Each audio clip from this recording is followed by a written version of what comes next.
Hi, welcome to Craft Factory. Today I'm making an all food themed chess set where the pieces are sweet versus savoury. In this video I'm taking on Team Sweet, so all 16 pieces will be cakes and confections. For the pawns I've gone with macarons as I need 8 of them and it'll be fairly easy to make them look uniform as it's mostly making lots of flat circles and using hot glue to sandwich them together. I used brighter pastel colours as I hadn't decided on my other sweet treats yet and I didn't want too much beige on the board, which turned out to be a good choice because next up was chocolate chip cookies. For these, I mixed up a couple different shades of brown and then I used parchment paper to create that crumbly cookie texture by pressing into the clay. And although I needed 2 of these, they didn't need to be strictly identical as cookies rarely are, so even though it looks like I'm very carefully placing each individual clay chocolate chip in a specific place, it was pretty much random. For the next pair, I went with pianono, a rolled sponge cake originating in the Philippines. And because I love the flavour of ube, these cakes are going to have that lovely deep purple that the sweet yams have,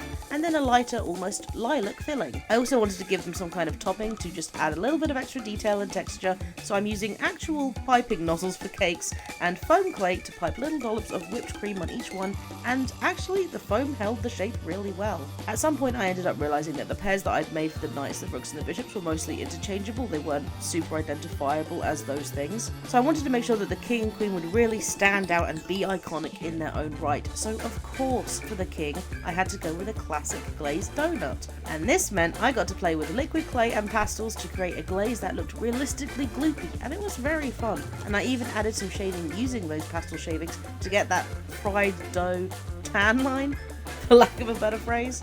And last but certainly not least is our queen, and she's going to be a beautiful rainbow cake because I love how they're always super tall and bright and honestly kind of intimidating. And this was a very simple process, similar to the macarons, except I only wanted a single slice of rainbow cake, so I had to trim off a lot of excess, which was extremely satisfying. All those colours really popped between the layers of the white clay, and I like how the rainbow layers match the rainbow sprinkles on our king. So now our full sweet army is ready to do battle. But first I need to make someone for them to do battle with. So stay tuned and thanks for watching.